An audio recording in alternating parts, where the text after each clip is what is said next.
اعوذ باللہ من الشیطان الرجیم بسم اللہ الرحمن الرحیم رب اغفر لی وتب علی انک انت التواب الغفور. سورہ طٰہٰ آیت نمبر 131 and 132 دو آیت پڑھنے جا رہے ہیں ہم.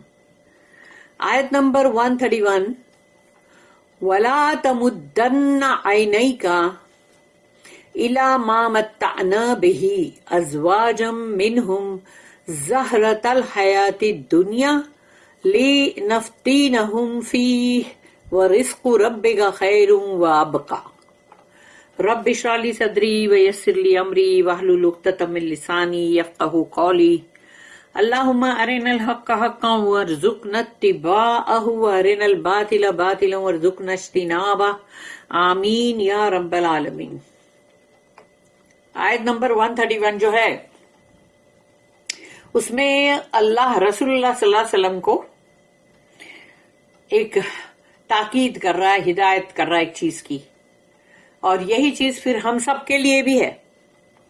وَلَا تَمُدَّنَّ عَيْنَيْكَ، آپ اپنی آنکھوں کو مطلب جیسے بولتے نا کہ زیادہ تکلیف مت دو، سٹرین مت کرو اپنی آنکھوں کو.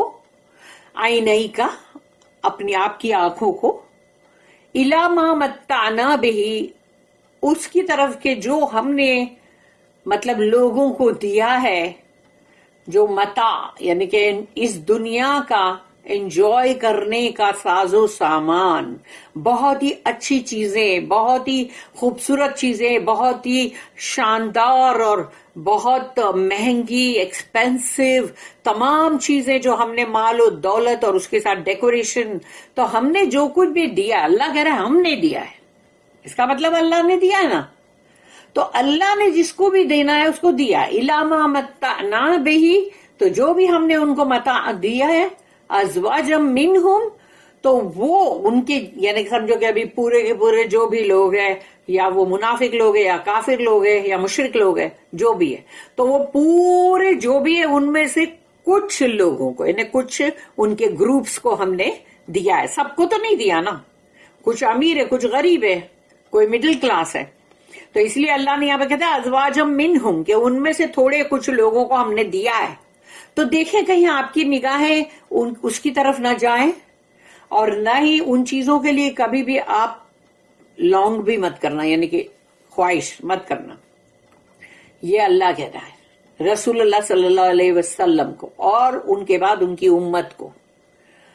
اور یہ اللہ نے کہہ دیا یہاں پر کہ ازواجم منہم زہرۃ الحیات الدنیا، یہ اس دنیا کی، اس حیات دنیا جو ہے، یہ دنیا کی زندگی کا ساز و سامان اور ڈیکوریشن ہے، زینت ہے اس دنیا کی. لِنَفْتِنَهُمْ فِيهِ تاکہ اللہ کہتا ہے تاکہ لِنَفْتِنَهُمْ فِيهِ تاکہ ہم اس سے ان کو آزمائیں، ان کو فتنے میں ڈالے. فتنہ کیا ہے؟ عربی میں فتنے کا مطلب ہے ٹیسٹ، ٹرائل، اور یا تکلیف اور یا آزمائش، اور بہت سارے ورڈ ہے فتنہ کے لیے. تو اللہ کہتا ہے تاکہ ہم ان کو فتنے میں ڈالیں، ان کو آزمائیں، ان کا امتحان لیں، ان کو ٹیسٹ کریں ہم. تو سوچ لو جن کو اللہ نے مال و دولت، ڈیکوریشن سب کچھ دیا ہے اگر، تو اس کی طرف نگاہ نہ اٹھے، اور نہ ہی تمہاری ایسی کوئی چاہت ہو کہ ہم کو بھی یہ ملے. ایسا نہیں ہونا چاہیے. تو کیوں کہ آگے اللہ نے جو چیز کہی ہے اس پہ دھیان دو کہ یہاں پر اللہ نے کہا وَرِزْقُ رَبِّكَ اور تمہارے رب کا رزق خیرن بہت خیر ہے. خیر ورڈ جو ہے اس کا تم کسی بھی زبان میں پراپر اس کا جو مطلب ہے وہ بتا نہیں سکتے، نہ انگلش میں، نہ اردو میں، نہ کسی اور میں. کہ ہم خیر کو بہت سے بہت کیا بولیں گے؟ بہت گڈ بولیں گے نا. لیکن خیر جو ورڈ ہے وہ بہت گڈ خالی نہیں ہے، وہ بہت گڈ سے بہت بہت بہت زیادہ ہے. تو اللہ کہتا ہے کہ وَرِزْقُ رَبِّكَ خَيْرٌ وَأَبْقَىٰ کہ تمہارے رب کا رزق جو ہے وہ بہت خیر ہے اور باقی رہنے والا ہے نا بات. Nor strain your eyes in longing for the things we have given for enjoyment to parties of them, the splendor of the life of this world, through which we test them. But the provision of your Lord is better and more enduring.